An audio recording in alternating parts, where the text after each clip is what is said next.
Am Freitag, dem 2. Juni, wurden Reis und Eier angeliefert, damit die Coroneros am nächsten Tag ihrer selbstgewählten Aufgabe nachgehen konnten. Die trafen sich nach der langen Zwangspause am Samstag und freuten sich, wieder zusammen zu sein, und gingen voller Enthusiasmus daran, Essensportionen abzupacken. Der Bär und Gong wuchteten die schweren Reissäcke mit Elan. Die Crew füllte die Beutel und bei der Eiercrew schrumpften die Kartons mit den Eiern und die Schüsseln füllten sich. Und alle waren glücklich, dass es endlich wieder zur Sache ging.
Die Zeit verging schnell und dann war schon der letzte Sack Reis geleert. Es wurden noch ein paar Sonderrationen für extreme Fälle gepackt und die Portionen zur Ausgabe transportiert.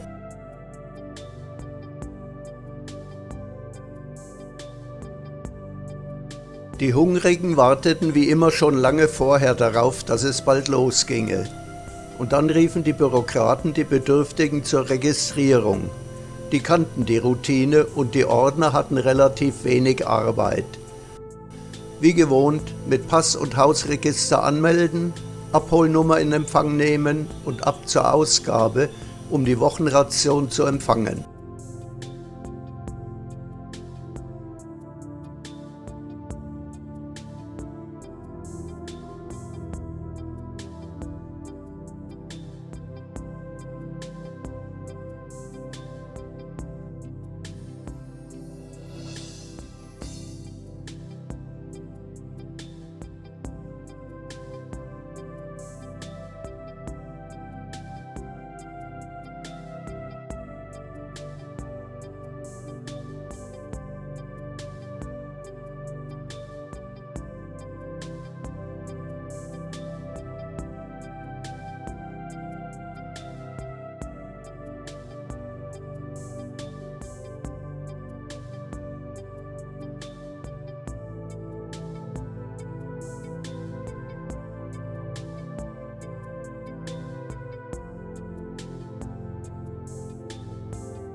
Auf der Hauptstraße vor dem Lokal war inzwischen alles präpariert und schon kamen die Ersten, um ihre Verpflegung in Empfang zu nehmen.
Für die Kinder gab es wieder Süßigkeiten und Luftballons. Und diesmal war auch Kinderkleidung von einer Spendenaktion dabei, die dankbar angenommen wurde.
So lief alles routinemäßig ab. Dann wurde wie immer das Auto für die nicht mobilen Härtefälle beladen und los ging es. Aber vorher bedankte sich die gesamte Corona-Gang noch bei unseren Dauerspendern und ganz besonders bei den Organisatoren und Betreuern des Palotti-Hauses in Neuenkirchen im Saarland. Speziell auch bei den Mädchen und Jungen, die dort betreut werden. Bei den Verantwortlichen dafür, dass sie uns für ihre jährliche Hilfsaktion, den sogenannten Spendenlauf, ausgewählt haben. Und bei euch Mädels und Jungs für euren selbstlosen Einsatz, mit dem ihr am vergangenen Wochenende ein paar hundert armer Familien im fernen Thailand das Essen für eine Woche gesichert habt. Hut ab! Das ist eine tolle Leistung für Kinder und Jugendliche in eurem Alter. Vor allem wenn man bedenkt, dass ihr selbst nicht gerade in üppigen Verhältnissen lebt. Ihr könnt da in mehrfacher Weise richtig stolz sein, denn ihr habt einige Dinge bewiesen, die heutzutage nicht mehr selbstverständlich sind.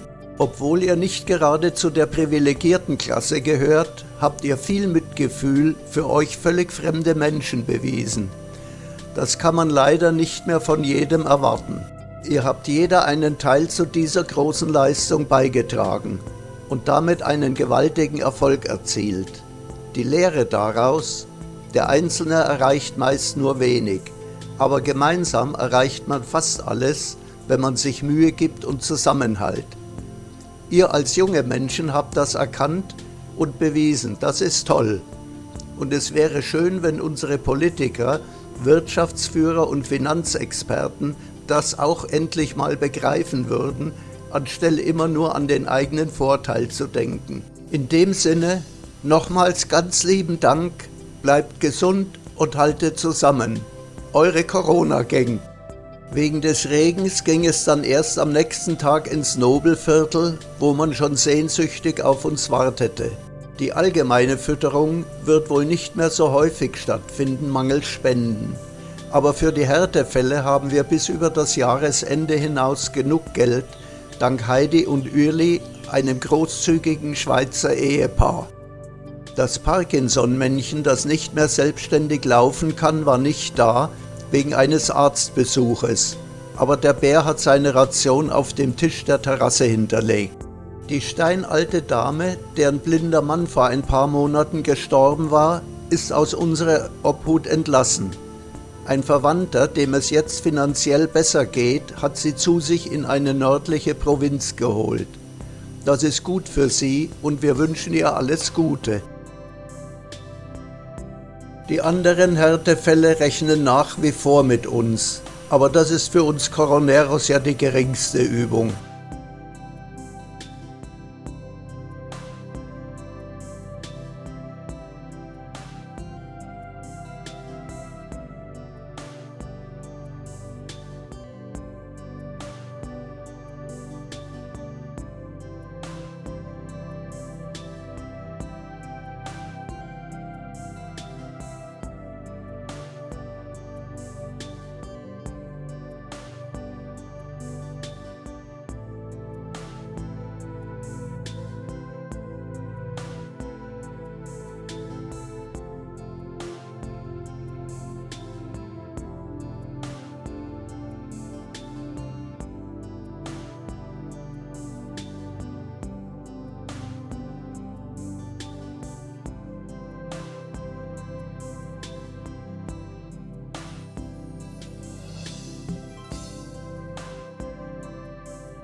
Am Nachmittag werden noch ein paar Selbstabholer versorgt und dann darf Prop sich ihren geliebten Pflanzen im Garten widmen und der Dino verkriecht sich mit einem Bier hinter dem Computer.